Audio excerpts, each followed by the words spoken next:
scab?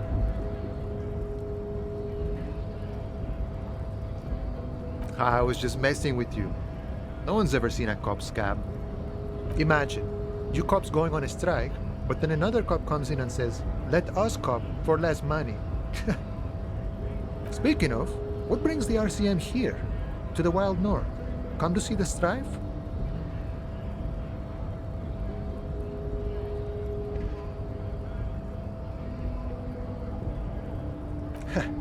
The little boy had a good on his promise. To get me into trouble. To sick the pigs on me, pardon the choice of words, not mine.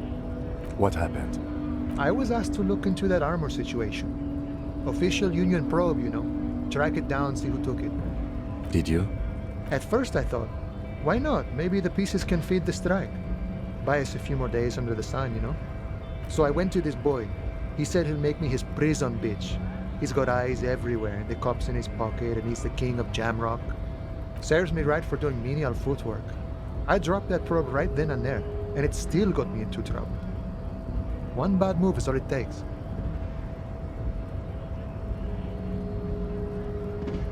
I learned that people don't want to talk to a drunk union man about some armor. What else? Not much. Technical stuff mostly. That was the interesting part. I did some research into this armadura. Let's say I have friends at the library. I didn't get into the material science, just how it comes off. How does it come off? In parts. 4 in total. The helmet was the first to go. The kid says he tore it off and kicked it into the sea. I believe him. The boots were still on the guy last I saw. Too hard to remove. So, as I count, there are 2 parts missing. The gauntlets and the cuirass. This is where I left off. Too much hassle. More like a job for some militia. I guess you won't be collecting them all then. That's less work for you at least.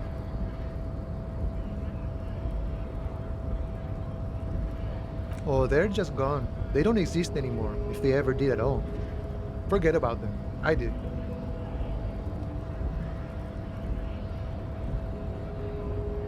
Nice and balanced. Some junior officers can take care of the rest. Smart choice. It's only that one spot you need armored too. The one the bullet hits. Good luck if you go for those boots though. You'd have an easier time wresting the spurs off a boyadero than getting them off him. It's a minor nuisance. It's all good. No problem. If you see that kid, thank him from Call Me Mañana. Thank him for showing me the way. He is sincerely grateful he is not tracking down pieces of armor right now. Sure thing, my friend. I can help you out. The coin narrowly slips by your outstretched fingers and falls to the ground. Oh, I'm sorry. Didn't mean to throw it like that. It's a thing we harbor folk do, passing around cargo and such. Was not meant as provocation or ridicule. Lieutenant Kitsuragi picks up the coin and hands it to you. Right, always glad to help out the RCM. We're on the same branch, you and I. Humans, I mean, not slithering scabs. You know, serious business.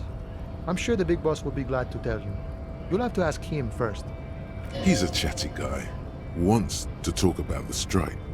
Return once you've met the union boss and are on a better footing with the organization. Oh, good, good. What matters do you want to discuss with Everard? So mysterious, so intriguing. Either way, the road in front of you is wide and open. I don't operate in that capacity. I'm not a granter of passage. The passage grants itself. Beneath the jolliness, he suddenly seems doubtful. Aye. Walk right past Measurehead and go in. Yeah, the 2.5 meter tall Semini supremacist there. Walk right past him, then press the button to unlock the door, then go past him again, and you enter the arbor through the office. Está. Don't worry, I'm sure it's not completely impossible. For example, you could best measure head in a physical confrontation, or you could convert to a Semini supremacist worldview. Or, maybe it actually is completely impossible. Not yet, no. He's incredibly strong. Sure.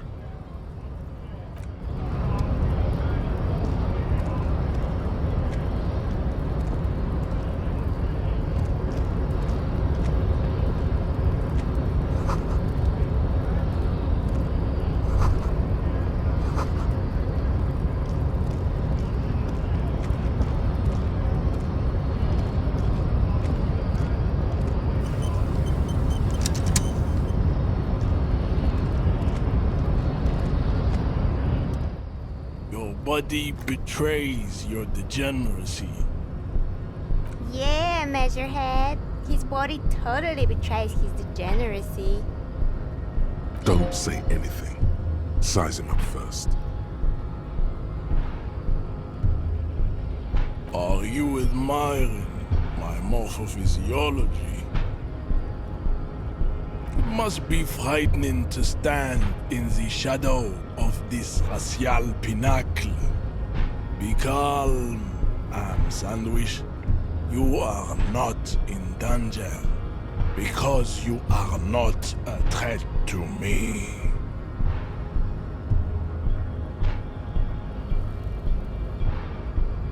What is this androgynous display of sexual maturity? Merely standing up makes you sweat profusely. Your breathing is erratic. Your own heartbeat in your ears grows frantic, and you feel your blood pressure rise.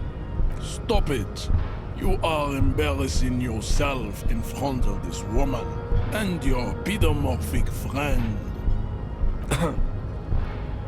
This display of weakness may appeal to older women with a stronger maternal instinct, but it is a liability here on Battlefield Martinez. Jean-Luc, his body is betraying his degeneracy pretty hard. Maybe you can ask him to leave. That is precisely the negligence that has led you to succumb to Al Ghul. You reek of it. An invisible sword of Al Ghul emerges from your throat. You cannot see it, but others can. It is making the woman in my company sick. It's not good. It's like a rat crawled into your stomach, got drunk and drowned. Yes, Al Ghul. Al Ghul is an ancient Ilmaran poison, a parasitic fungus that has colonized your race. It is a trick the desert pygmies played on you for humiliating them and stripping them of their land. Correct, my small skull servant.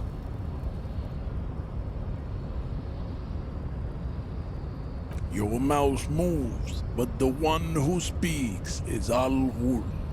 You are but a vessel for the Ghul now.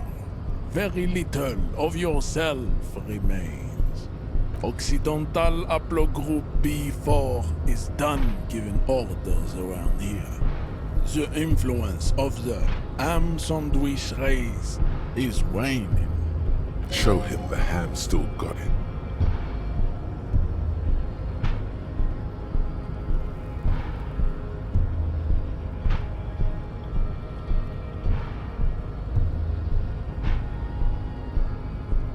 Willingly calling yourself a ham sandwich, how far the Occidental Haplogroup has fallen.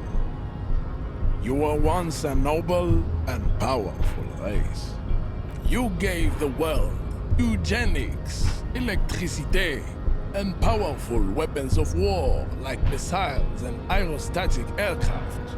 You made great gains in metallurgy, race theory, and statecraft.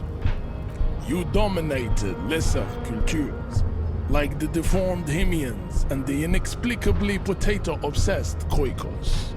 But now your ascent to the genetic summit has halted. You are obsessed with sadness and with frivolous pop culture. You will be superseded. Isn't that right, babe? It is, baby, yeah. You know it. There is a button right behind him, just out of reach.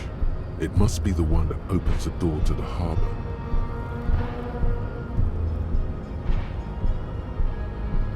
Enough with this begging. You should leave the stage of history with dignity by inviting the other races to a great world war. Bring your troops to the Simonine Islands and to Boogie Street, and we will pulverize you. When you are gone, we will build a museum for you. The walls will be lined with bottles of Al Ghul, your beloved beverage. Inside, we will store the odes to homosexuality you call art, and your microcephalic skulls.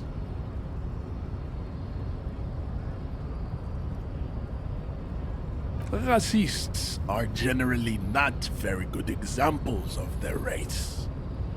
I am not like them. I am craniometric perfection. I have taken the trouble to permanently draw a phrenologic grid on my skull and features. This should dispel any doubt. Your silence betrays your inferiority. You do not have a reply. You should enter a deep race slumber. Perhaps in 4,000 years, there is need for a servile homunculus. Don't be vulgar. White or not has got little to do with this. The race enigma runs much deeper than that. There must be some friction there. He's keeping it well hidden, however. Mr. Clare is a man of vision and means. He has the will to confront international capital. Something your race, naivistic communists, never did. Also, to serve is noble. It takes discipline. Your petulant individualism has only contributed to your race failure. It is lax and moronic. Of course you are, Levasholian man. The failure of communism to challenge the world order is the core of your race fate. All around you, the fruits of its defeat. Individualism, rock and roll music, sexually transmitted disease, above all, rampant multinational finance still reigning large. Tell me, where have you gotten your love of pathetic communism from? Degenerate youth culture? Rock and roll music?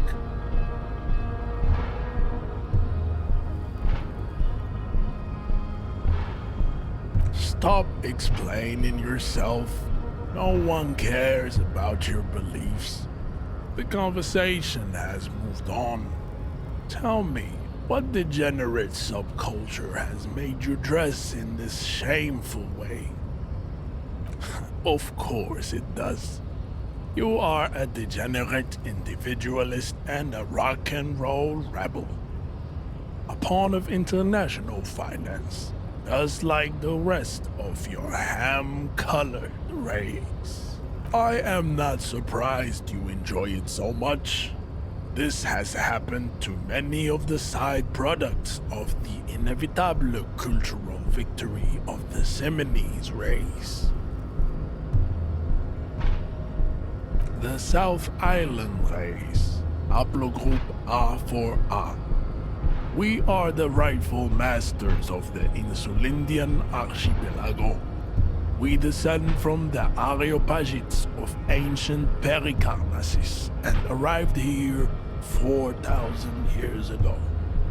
Millennia before you. We are the future.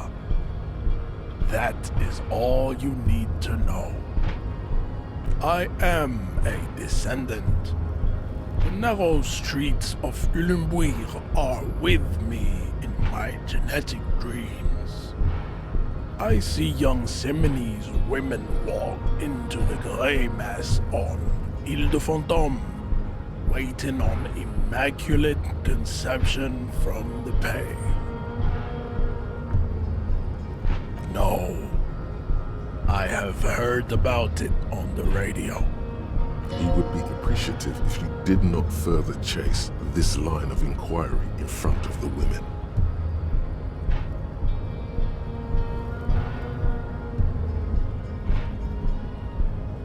Yes.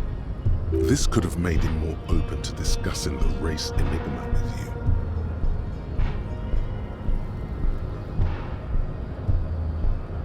I think this racist is better than the last. But the next racist will be the really good one. That will be the...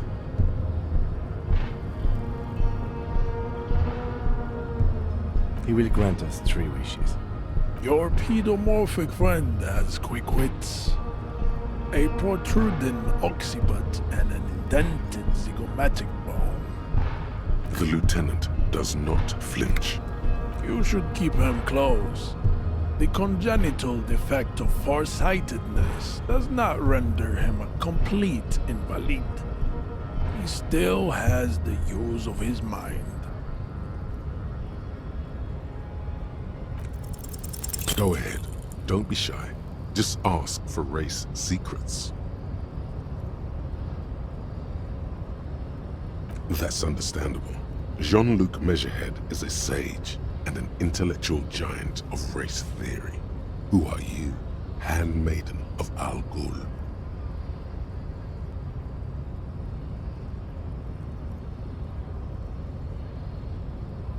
We still need to get into the harbor.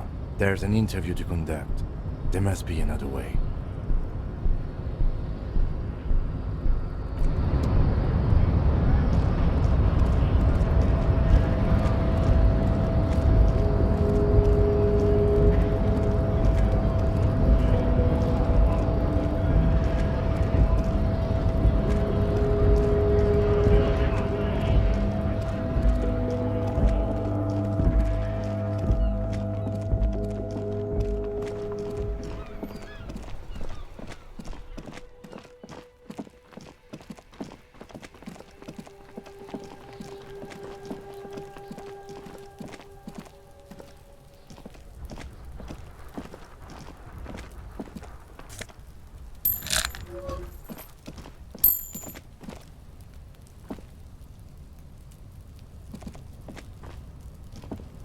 The pile of Eternite looks stranger now that Kuno told you about his pad. Because, unless Kuno lied, you should just be able to pull the panels aside. There it is. You see a shabby little door.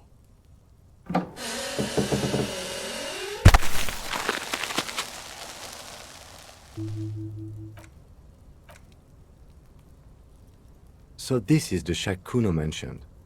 Let's take a look inside there.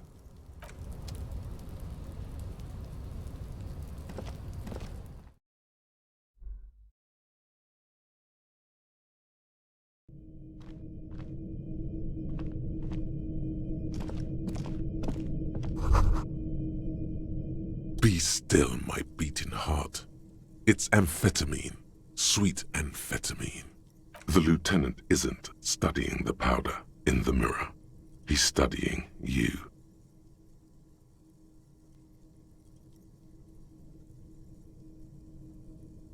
Perhaps not. This is below our pay grade, detective. However, see that ladder there? It's probably another way into the industrial harbor, no? A secret path the local kids use.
Looks like someone left his tarpaulin cloak hanging on the railing here.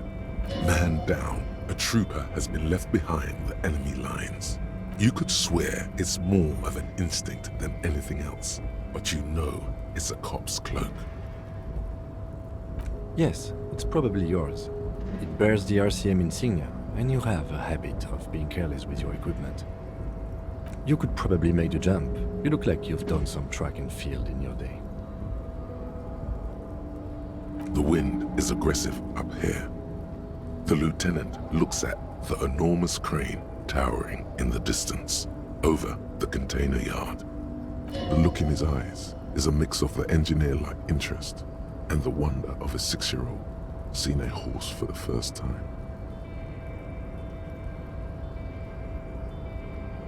His eyes trace the crane's contour as if trying to memorize its majestic shape. Then he notices your gaze. Yes, we were in the middle of something. Your cloak.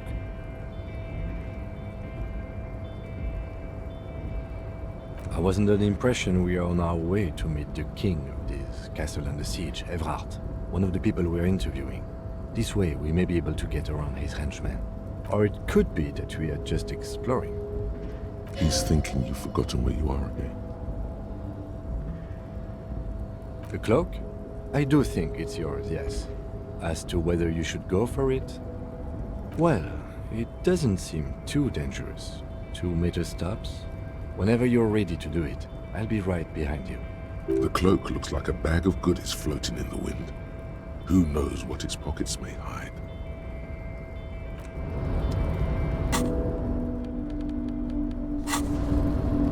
The tarpaulin cloak with possible RCM markings is still caught on the railing.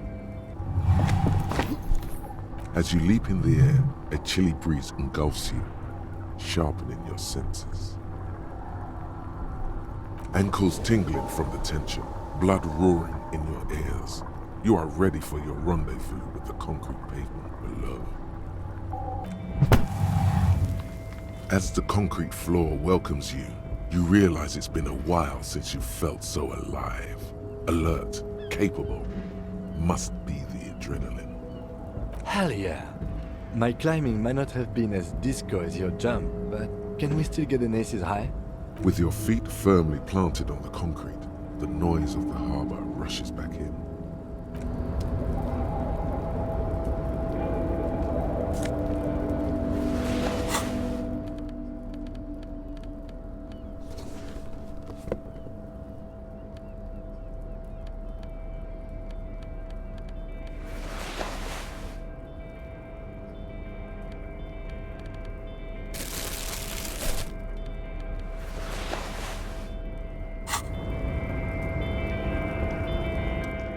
Yes?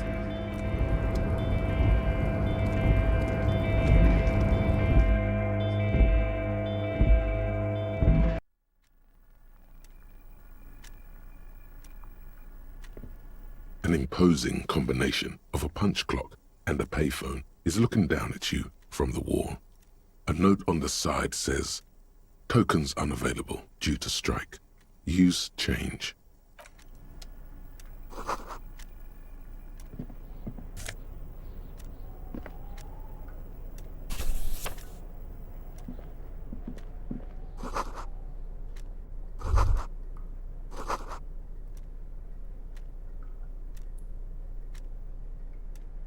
On second glance, someone has forgotten to properly close one of the drawers.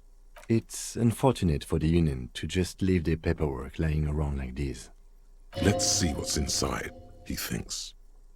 The drawer opens smoothly.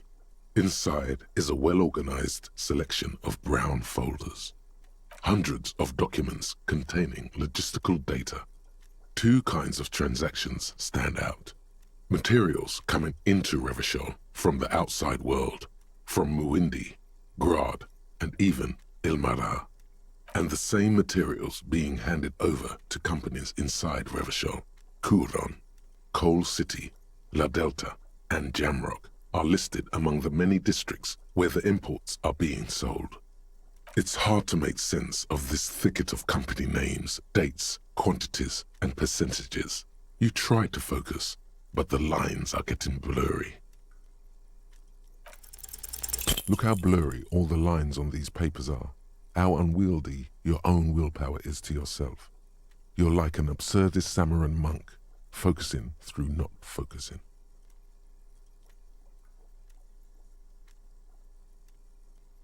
Is that what you're doing with those photos over there? Good. This is probably not relevant to our case anyway. After all, we are not investigating an accounting mystery. The drawer slides shut smoothly.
All those empty wine bottles and cigarette butts on the ground. Someone partied really, really hard here. Well, yes, I think we can say with relative confidence that it was you.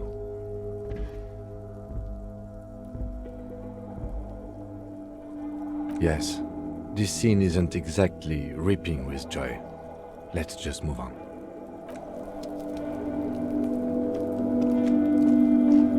This is the night watchman's booth. The name on the door reads, René Arnaud. Listen, it's okay to take a few minutes to yourself. Sit down and have a breather. The chair is not as austere as the rest of the booth. A thin grey pillow is attached to the seat, secured to the stiles by black ribbons. Stale air floods through your nostrils.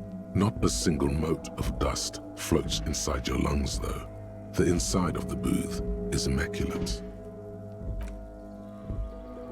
You stand and exit the booth. If you must. But please hurry, we are pretty easy to spot up here. Nothing incriminating catches your eye. The cabinets are clean and their sparse contents meticulously organized. There's a framed photograph on the table. Let's get going. The entire neighborhood can see us up here.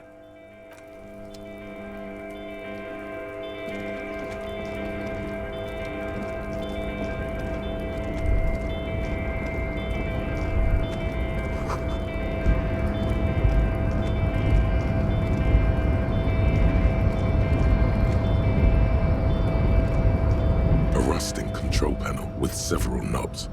2 buttons marked Marche and Arrête are faded with use. It seems to control the large crane above. A container is attached to its hook block. Allumer on, éteindre off. With a loud grind, the crane shifts overhead, moving a massive metal container through the air.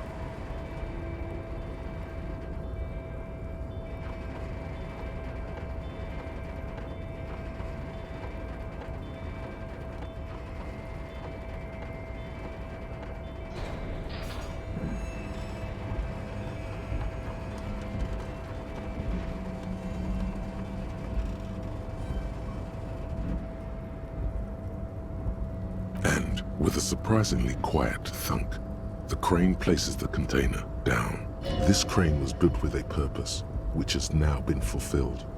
To move this container. Who can say? All you know is, it's special. I can't see how that was worth the ruckus, except for seeing the crane in action, which I admit was satisfying.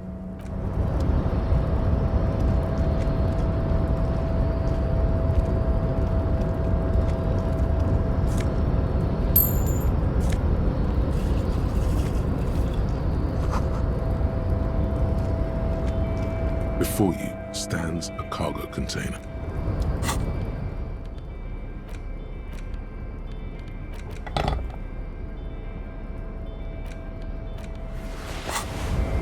Before you stands a cargo container. Just one of many in the yard. Is this like your thing with that wall again? You do? Because I don't. There are a million containers here. Why are you fixating on this one? There may very well be, but we are not here to look for that. We are not here to interact with containers. We are here to interview the Union boss. You attempt to turn the handle, to no avail. The doors seem to be mechanically locked. To your left, the lieutenant considers your actions with some puzzlement. No reply.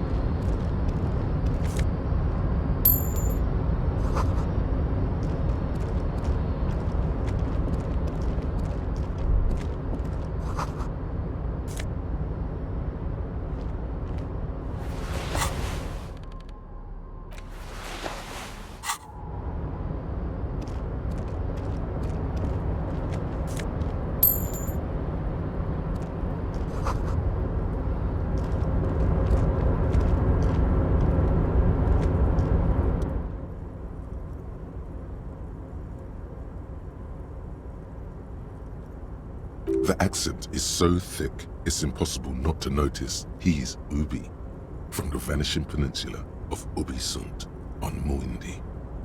Container, container, used to be Wild Pines. Container, container, now belongs to Everard. Everard, he looks after everyone. Huh? Well, hey there. How can I help you, mister? The look in his deep blue eyes is as sincere as you've ever seen. Kind of makes you feel like an arsehole for no apparent reason. I see you are not a union man, mister. Did you get lost? You're not one of them scabs, are you? I mean, I don't personally mind. Folks is just folks, you know, and folks gotta eat.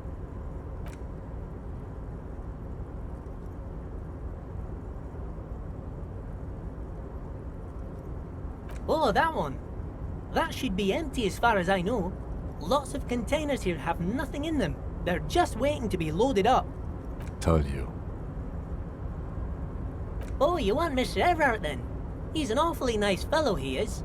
Him and his brother are both nice fellows. They've lived their entire lives in this here neighborhood. Guys like Mr. Everard and Mr. Edgar, his brother, are real good guys. Made merchandise what it is today. Mr. Everard and Mr. Edgar and I went to the same school, we did, when we were boys. Oh, Mr. Everard is usually in his office, of course. But you gotta be quick if you want to see him. He leaves around 10 p.m. Bye-bye now.